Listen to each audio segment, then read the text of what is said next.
नमस्कार दोस्तों, स्वागत है आपका त्रिनेत्रा क्लासेस के इस यूट्यूब प्लेटफॉर्म पे। और हम लोग शुरू किए थे हिंदी व्याकरण का सीरीज, जिसमें आज हम लोग डिस्कस करेंगे संज्ञा, नाउन के बारे में। तो हम लोग जानते हैं कि संज्ञा क्या है।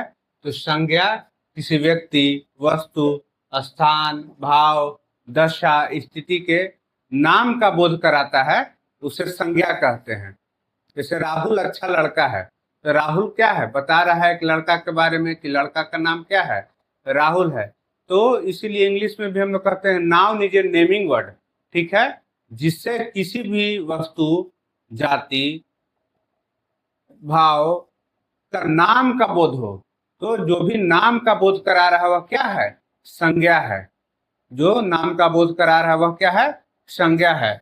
तो संज्ञा का डेफिनेशन जो है सो देखिए, आप लोग जो ब्लैक बोर्ड पे लिखा हुआ है कि किसी व्यक्ति, वस्तु, स्थान, भाव, दशा या स्थिति के नाम को, नाम जो है, नाम को क्या कहते हैं, संज्ञा कहते हैं। नाम होना जरूरी है कि किसी का नाम का जो बोध कराता है वह क्या है, संज्ञा होता है। उदाहरण के लिए हम लोग देखेंगे कि तुलसीदास जी ने रामचरितमानस की रचना की। तो किसने किया, तो तुलसीदास जी क्या है, एक व्यक्ति का नाम है। रामचरितमानस क्या है, तो एक पुस्तक का नाम है।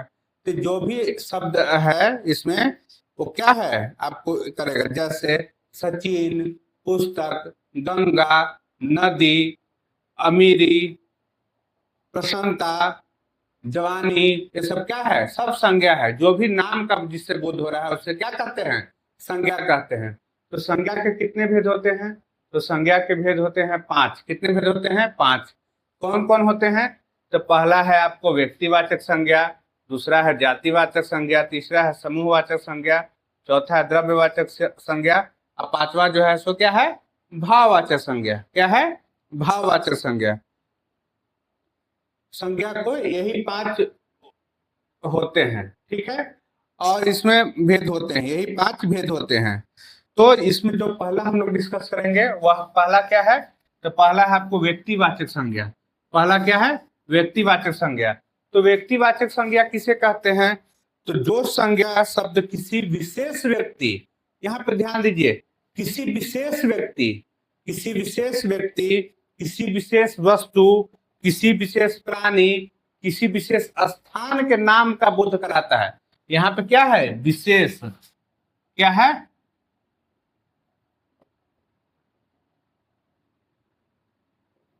विशेष।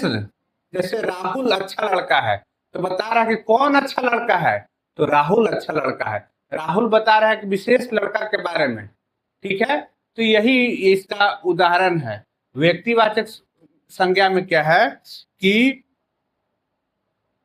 तो इस व्यक्तिवाचक संज्ञा में क्या होता है, किसी विशेष स्थान, व्यक्ति, वस्तु के बारे में जब बोध होता है तो उसे कहते हैं व्यक्तिवाचक संज्ञा। यहाँ पे विशेष जरूरी है। जैसे सारी नदी में पानी होती है, तो नदी क्या हो गया, नदी जो हो गया वो पूरे सात नदियों का बोध करा रहा है, तो वह हो गया जातिवाचक संज्ञा।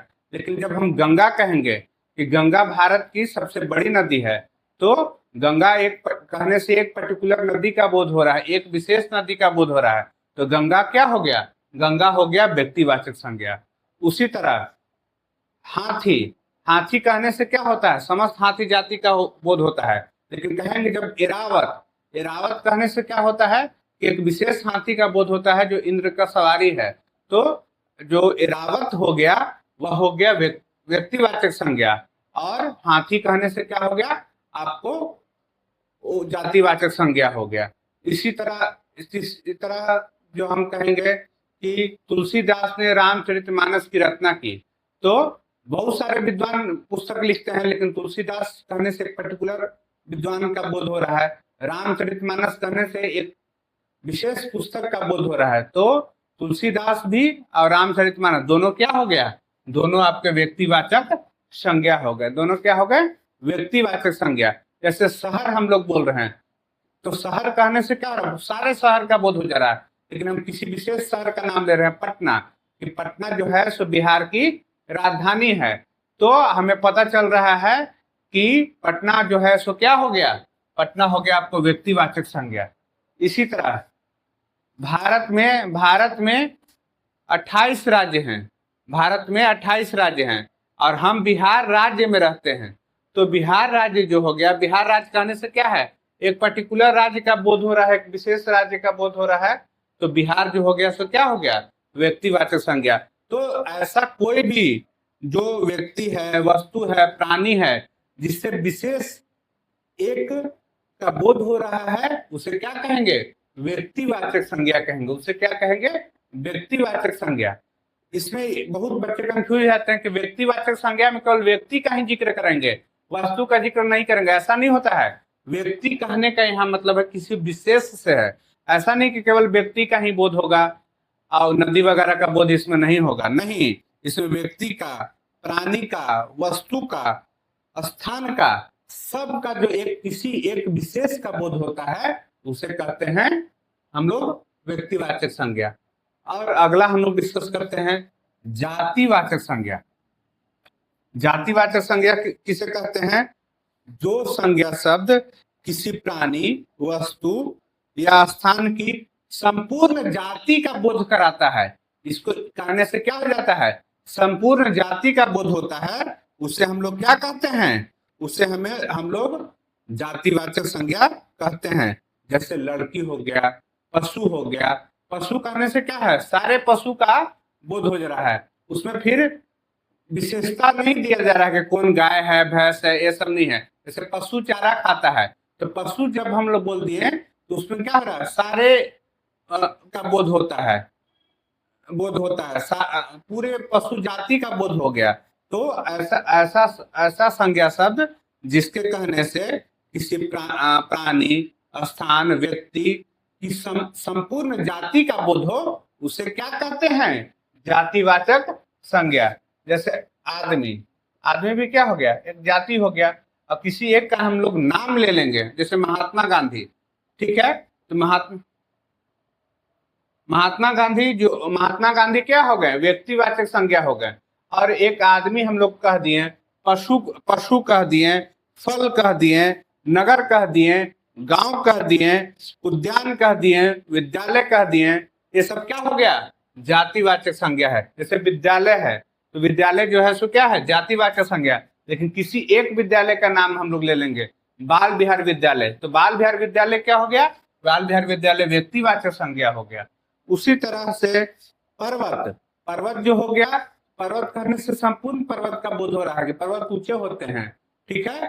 तो पर्वत क्या हो गया, जातिवाचक संज्ञा। और जब हिमालय कह देंगे कि हिमालय पर्वत, तो पता चल रहा है कि किस पर्वत की बात हो रही है, हिमालय पर्वत की बात हो रही है। तो हिमालय पर्वत जो है सो आपका क्या हो गया, व्यक्तिवाचक संज्ञा हो गया।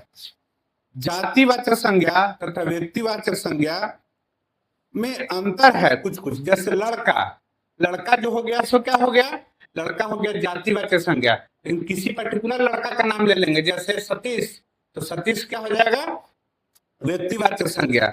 लड़की, तो लड़की हो गया जातिवाचक संज्ञा। लेकिन किसी का नाम ले लेंगे रमा, तो रमा क्या हो गई, रमा हो गया आपको व्यक्तिवाचक संज्ञा। इसी तरह नदी जब हम कहेंगे तो क्या हो गया, नदी जो हो गया सो जातिवाचक संज्ञा। लेकिन कहेंगे कि गंगा नदी, तो क्या हो गया, व्यक्तिवाचक संज्ञा। तो पर्वत जो है सो क्या हो गया, जातिवाचक संज्ञा। हिमालय कह देंगे तो क्या हो जाएगा, व्यक्तिवाचक संज्ञा। उसी तरह कहेंगे किताब जो हो गया सो क्या हो गया, जातिवाचक संज्ञा। लेकिन कह देंगे कि रामायण, वो क्या हो गया, व्यक्तिवाचक संज्ञा, क्योंकि रामायण करने से एक विशेष पुस्तक का बोध हो रहा है। उसी तरह हम कहेंगे हाथी जो हो गया सो जातिवाचक संज्ञा। अब कह देंगे, तो व्यक्तिवाचक संज्ञा से क्या होता है, किसी एक चीज का बोध होता है, कोई एक विशेष चीज का बोध होता है। लेकिन जातिवाचक संज्ञा में जिस बहुत सारा होता है, संपूर्ण उसके जाति का बोध होता है। जैसे नदी, तो नदी तो बहुत सारा है। लेकिन जब हम कहेंगे गंगा, तो गंगा क्या है, एक नदी है, किसी एक नदी का ही नाम है। गंगा कहने से एक का बोध हो रहा है, एक विशेष का बोध हो रहा है। और नदी जब हम कह देंगे तो क्या हो जाएगा, संपूर्ण नदी जाति का बोध हो रहा है, बहुत सारा नदियां हैं। तो ऐसे भी हम उसको अलग कर सकते हैं कि जिससे बहुत सारों का बोध हो, वह क्या हो गया, जातिवाचक संज्ञा जिससे एक विशेष का बोध हो वह क्या हो गया, वह हो गया आपका व्यक्तिवाचक संज्ञा। अब देखिए यहाँ पे है कि कुछ जो शब्द है जातिवाचक संज्ञा का व्यक्तिवाचक संज्ञा के रूप में प्रयोग होता है। जातिवाचक संज्ञा का व्यक्तिवाचक संज्ञा के रूप में प्रयोग होता है। जैसे मोदी जी भारत के प्रधानमंत्री हैं, मोदी जी भारत के प्रधानमंत्री है, तो यहाँ जो शब्द हो गया मोदी जी शब्द किसको डिनोट कर रहा है, तो मोदी जी नरेंद्र मोदी जी के लिए प्रयोग हो रहा है। किसके लिए, नरेंद्र मोदी जी के लिए। जैसे गोस्वामी जी की रामचरितमानस घर घर में पाई जाती है, तो गोस्वामी जी कहने से यहाँ तुलसीदास का बोध हो रहा है। किसका बोध हो रहा है, तुलसीदास का। तो ऐसे कुछ कुछ जगहों पे जो आपका जातिवाचक संज्ञा है किसके तौर पे प्रयोग किया जाता है, व्यक्तिवाचक संज्ञा के तौर पे प्रयोग किया जाता है। अब वो केवल प्रसिद्ध लोगों के लिए प्रयोग किया जाता है। जैसे हम लोग जिनको बोलते हैं, जैसे उनका सरनेम है, उनका नाम है नरेंद्र मोदी, तो लोग उनको मोदी जी भी कहते हैं, लेकिन मोदी कहने से संपूर्ण मोदी जाति का ही बोध होता है, जो खास करके एक जाति जो होता है ओबीसी वर्ग का। तो लेकिन पूरे लोग का नहीं कहा जा रहा है, तो इसमें कहा जाता है आपको कि मोदी जी, हम लोग जैसे आम बोलचाल के भाषा में कहते हैं प्राइम मिनिस्टर मोदी या मोदी जी भारत के प्रधानमंत्री, तो कहने का मतलब जब है कि मोदी जी ने आज भाषण दिया, आज मोदी जी का रैली था, तो लोग उससे समझ ही जाते हैं कि वो नरेंद्र मोदी को संबोधित करके कहा जा रहा है। दूसरा जो है कि गोस्वामी जी की रामचरितमानस, तो गोस्वामी जी की रामचरितमानस, यहाँ गोस्वामी जी कहने का मतलब जो है वो तुलसीदास से है, वो घर घर में पाई जाती है। नेक्स्ट अब हम लोग देखते हैं, बहुत सारा आप देख लीजिएगा कि व्यक्तिवाचक संज्ञा भी होता है, उसका भी जातिवाचक के रूप में प्रयोग होता है। बहुत सारा व्यक्तिवाचक संज्ञा है, उसका भी क्या होता है, जातिवाचक संज्ञा के रूप में प्रयोग होता है। जैसे विवेक तो पूरा हरिश्चंद्र है, ठीक है, विवेक तो पूरा हरिश्चंद्र है, तो टर्म एक आया हरिश्चंद्र, जो हरिश्चंद्र जो शब्द आया, तो हरिश्चंद्र कहने से एक व्यक्ति का बोध हो रहा है, लेकिन हरिश्चंद्र कहने से एक ईमानदार व्यक्ति का भी बोध होता है। वो कहता है कि वो तो बहुत हरिश्चंद्र है। हरिश्चंद्र कहने का मतलब क्या है, ईमानदार है। क्या है यहाँ पे, ईमानदार का बोध हो रहा है कि विवेक तो बहुत हरिश्चंद्र है, मतलब वह क्या है, एक ईमानदार है, ठीक है। उसके बाद कहा जाता है आज देश चंद में जयचंदों की कमी नहीं है। तो जयचंद कौन थे, पृथ्वीराज चौहान के भाई थे, एक राजपूत शासक थे, जो क्या किए थे, अपने जाति के लोगों से गद्दारी किए थे और मुस्लिम शासकों को बुलाकर आक्रमण करवा दिए थे। तो यहाँ पे इसीलिए कहा जाता है कि आज देश में जयचंदों की कमी नहीं है। तो ये कुछ ऐसे उदाहरण है कि जहाँ पे जो व्यक्तिवाचक संज्ञा है वो किसके रूप में प्रयोग किया जाता है, जातिवाचक संज्ञा के रूप में प्रयोग किया जाता है। जैसे विवेक तो बहुत हरिश्चंद्र है, तो यहाँ पे हरिश्चंद्र जो है वो ईमानदार व्यक्ति के लिए प्रयोग किया गया है। किसके लिए प्रयोग किया गया है, कि मतलब विवेक बहुत ईमानदार व्यक्ति है, ठीक है। नेक्स्ट हम लोग डिस्कस करते हैं समूहवाचक संज्ञा। समूहवाचक संज्ञा क्या है, कि जिस संज्ञा शब्द से पूरे समूह का बोध हो, क्या हो, पूरे समूह का, पूरे समूह या पूरे सभा का बोध हो, जिससे पूरे समूह का बोध हो या जिससे पूरे सभा का बोध हो, जिसमें क्या हो, बहुत सारे लोगों का बोध हो, उसे क्या कहते हैं, समूहवाचक संज्ञा कहते हैं। जैसे हो गया आपको कक्षा, वर्ग, सेना, परिवार, झुंड, पुलिस। इसमें क्या होता है, किसी एक का बोध नहीं होता है। एक बच्चा से क्या हो जाएगा, आपका क्लास वर्ग बनेगा, नहीं बनेगा। एक आदमी से परिवार बनेगा, नहीं। जब परिवार कह रहे हैं तो उसमें क्या है, 4-5 लोग हैं। जैसे हमारे परिवार में भी लोग कितने लोग हैं, तो 5-6 लोग हैं, मम्मी हैं, पापा हैं, दादा हैं, दादी हैं, चाचा हैं, चाची हैं और भाई बहन हैं, ठीक है। तो इतने लोग क्या है, जिससे पूरे समूह का बोध हो, उसे क्या कहते हैं, समूहवाचक संज्ञा कहते हैं। जैसे हो गया सभा हो गए, भीड़ हो गया। तो एक व्यक्ति को खड़ा होगा तो भीड़ बनेगा, नहीं। जब बहुत सारे लोग इकट्ठा हो जाते हैं तो क्या होते हैं, तब भीड़ बनता है। पुलिस है तो पुलिस में कोई एक जवान रहेगा तो पुलिस बनेगा, नहीं।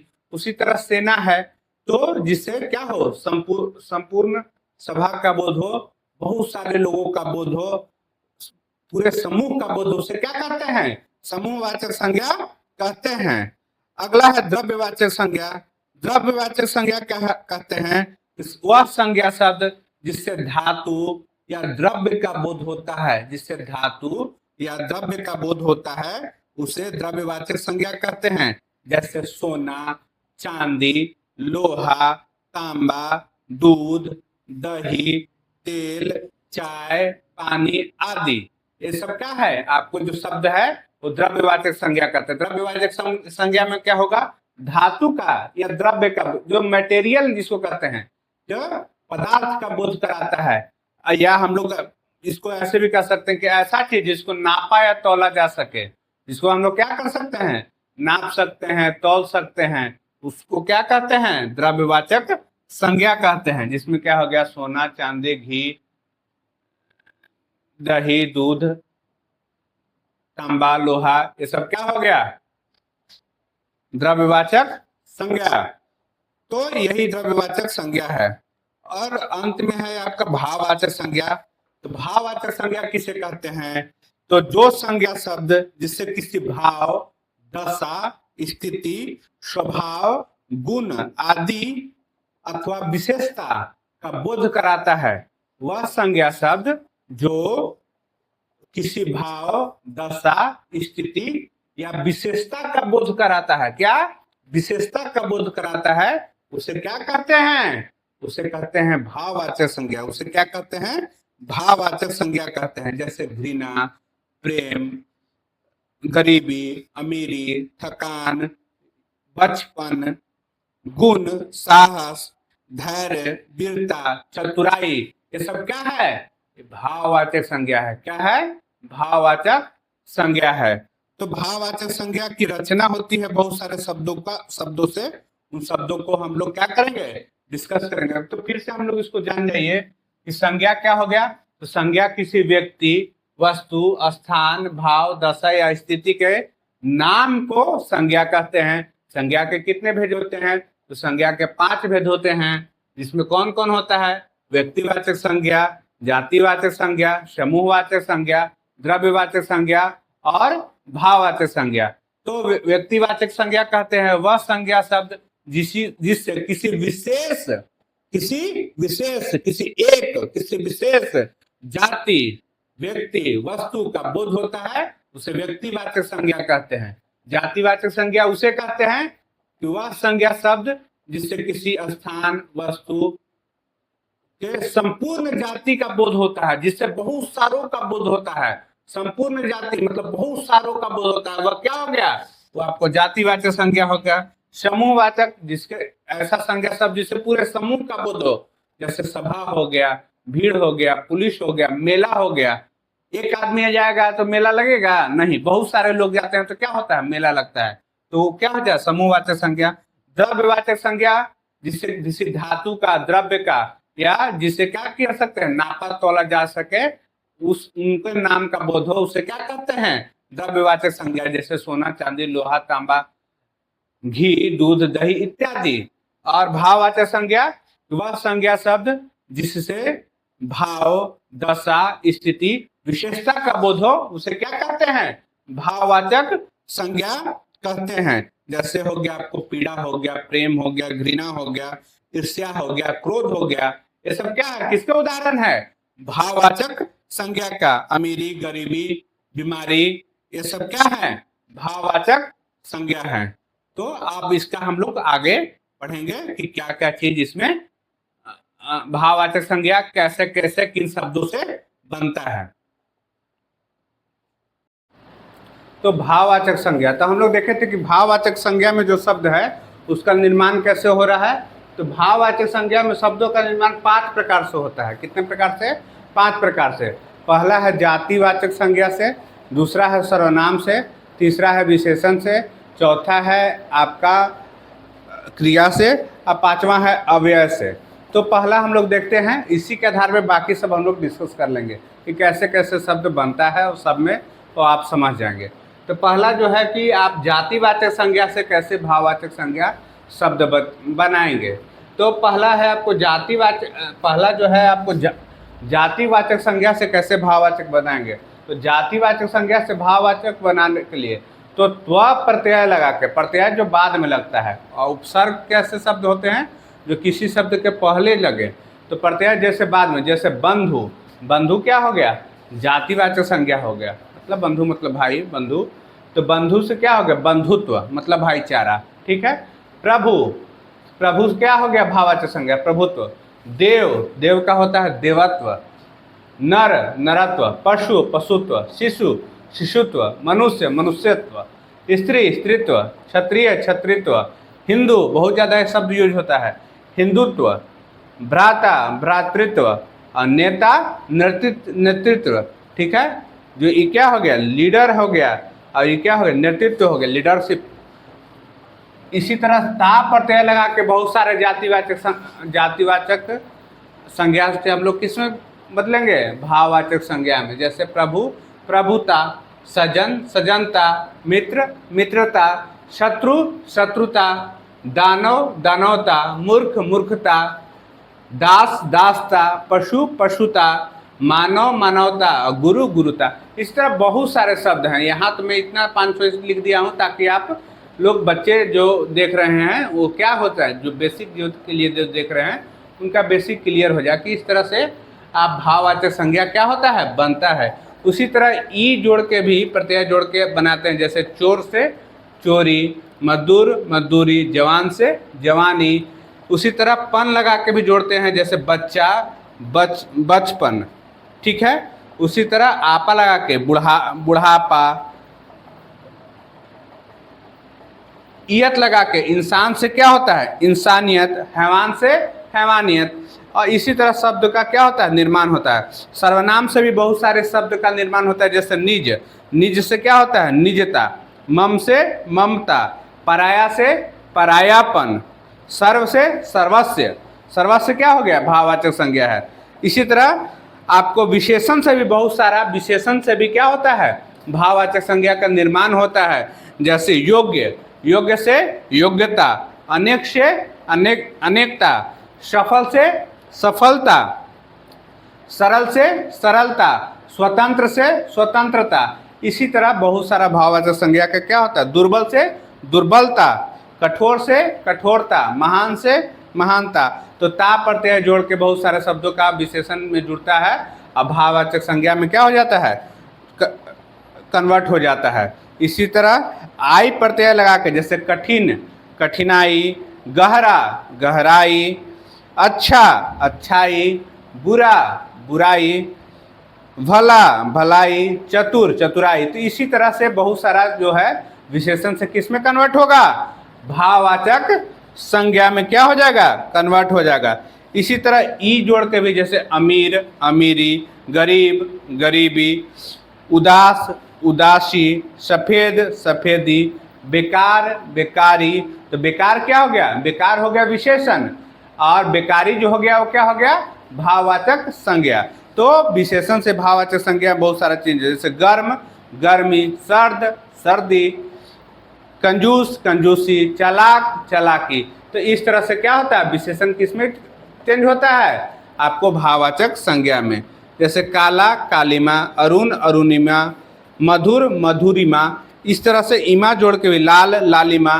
तो क्या होता है, विशेषण आपको किसमें चेंज होता है, भाववाचक संज्ञा में। जैसे मिठास से क्या होता है, मिठास। खटा, खटास, खटास। मुक्त, मुक्ति।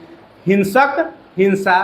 तो मतलब कहने का तात्पर्य यह है कि विशेषण से बहुत सारे शब्द किसमें कन्वर्ट होते हैं, भाववाचक संज्ञा में। नेक्स्ट है आपको क्रिया से, जैसे पढ़ना, तो पढ़ाई। उतरना, उतराई। चढ़ना, चढ़ाई। तो इस तरह से क्या है, क्रिया से भी आपके बहुत सारे शब्द जो है तो भाववाचक संज्ञा में बदलते हैं, भाववाचक संज्ञा में परिवर्तित हो जाते हैं, चेंज होते हैं। लिखना, लिखाई। कमाना, कमाई। धुलना, धुलाई, धुलाई। इसी तरह बहाना, बहाव। झुकना, झुकाव। तो इस तरह से आपको बहुत सारा शब्द क्या होते हैं, जैसे सजाना, सजावट। बनाना, बनावट। इसी तरह से आपको शब्द जो है सो बहुत सारा शब्द बनेंगे आपको, ठीक है, जो आपको क्रिया से किस में कन्वर्ट होंगे, भाववाचक संज्ञा में। इसी तरह से अव्यय से भी बहुत सारा आपको शब्द जो है, जो अंतिम में है, अव्यय से बहुत सारे शब्द आपका भाववाचक संज्ञा में भी क्या होते हैं, कन्वर्ट होते हैं। जैसे उदाहरण के लिए शीघ्र, शीघ्र का क्या होगा, शीघ्रता। धिक कहते हैं धिक्कार, धिक्कार है तुम पे, मतलब तुम पे लानत है, ठीक है। उसको कहते हैं वाह वाह, वाह वाह जो है सो वाह वाह का क्या होगा, वाहवाही, उसने बहुत वाहवाही लूटा, ठीक है। तो वाहवाही क्या हो गया, भाववाचक संज्ञा, लेकिन वाह वाह क्या हो गया, अव्यय हो गया। तेज, तेजी। समीप, समीपता। देर, देरी। निकट, निकटता। दूर, दूर का क्या होगा, देरी। शाबाश, शाबाशी। इस तरह से अव्यय से भी क्या होता है, भाववाचक संज्ञा में कन्वर्ट होता है। तो इससे मतलब बताया गया, मतलब आपको कि भाववाचक संज्ञा का निर्माण जो है सो 5 तरीका से हुआ। एक हुआ आपको जातिवाचक संज्ञा से, और एक हो जाएगा आपको सर्वनाम से, विशेषण से, क्रिया से और अव्यय से। इस प्रकार से भाववाचक संज्ञा जो है से एक खास करके आता है एग्जामिनेशन में, आपको बदलने के लिए आएगा कि इसका जो है सो भाववाचक संज्ञा क्या होगा। तो आपको वहाँ पे उसको MCQ में दिया रहेगा 4, आपको सही वन को क्या करना है, चुन लेना है। तो इसीलिए इसको मैं इतना डिटेल से पढ़ाया। इसीलिए आज क्या हो गया, आज जो है सो अपना संज्ञा ये हो गया। कल हम लोग पढ़ेंगे डिक्लिनेशन ऑफ नाउन, संज्ञा के विकार, जिसमें 3 पढ़ेंगे हम लोग, लिंग, वचन और कारक। आज के लिए इतना ही, नमस्कार।